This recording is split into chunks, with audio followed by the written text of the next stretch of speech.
A few years later, he had disposed of all rivals and ruled supreme over the illegal antiquities trade. All the objects looted from tombs and temples by unauthorized diggers, Egyptian and European, passed through his hands. Superior intelligence, a poetic imagination, utter ruthlessness, and an incomparable talent for disguise contributed to his success.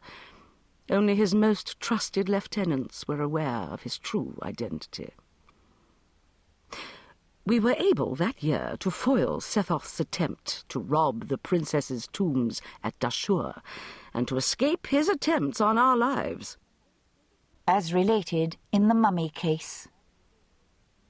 He got away from us, though, and we found him on our trail again the following season.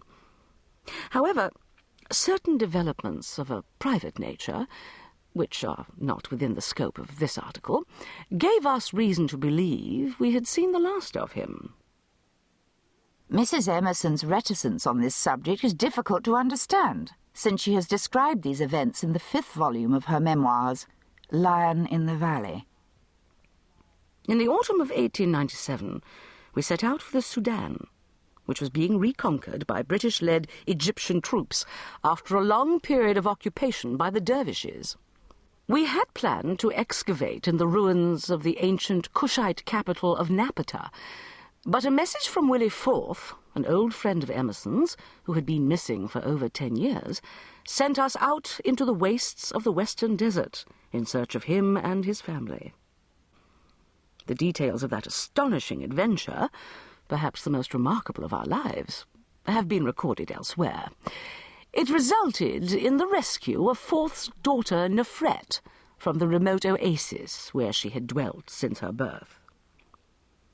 The details are related in The Last Camel Died at Noon. The winter of 1898-99 saw Emerson and me again at the site of Amarna. We left Ramses and Nefret, now our ward, in England, and I looked forward to reliving the fond memories of my first meeting with my admirable spouse. The startling events that interrupted our excavations that year involve private personal matters that are inappropriate in an official biography. Suffice it to say that we encountered for the 3rd time our great and terrible adversary, the master criminal, and several of his henchmen, as well as a mysterious female known to us only as Bertha.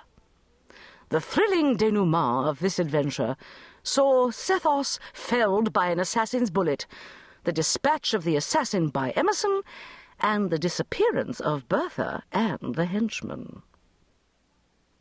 For the details of these private personal matters, compare the snake, the crocodile, and the dog. I have often been asked to account for the frequency of our encounters with criminals of various varieties, but in my considered opinion it resulted inevitably from 2 causes. First, the uncontrolled state of excavation during the period in question, and second, the character of my husband. From the first, and at first almost single-handedly, Emerson fought tomb robbers, inept inspectors of antiquities, and unprincipled collectors in his crusade to preserve the historic treasures of Egypt. Needless to say, I was ever at his side in the pursuit of knowledge and of villains. And now, the hippopotamus pool. Chapter 1.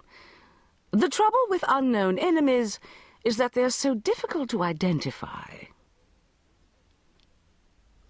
Through the open windows of the ballroom, the soft night breeze of Egypt cooled the flushed faces of the dancers. Silk and satin glowed, jewels sparkled, gold braid glittered. The strains of sweet music filled the air. The New Year's Eve ball at Shepherd's Hotel was always an outstanding event in Cairo's social season, but the dying of this December day marked an ending of greater than usual import.